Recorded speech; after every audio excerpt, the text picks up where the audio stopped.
sabal pala yung okay din yun. Kala ko may violation tayo. Hindi ako, nakasinas ka ako. Nakasapato Oo nga. pala ako galing. Yun din na sa isip ko eh, baka nakatsinelas yung pasahero. Buti naman. Tama din yun kasi yung mga habal minsan gumagamit pa ng mga uniform eh, no?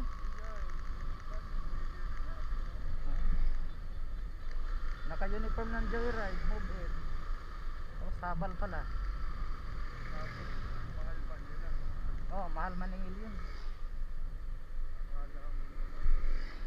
Talagang 100 sa kanila, 300 na yun.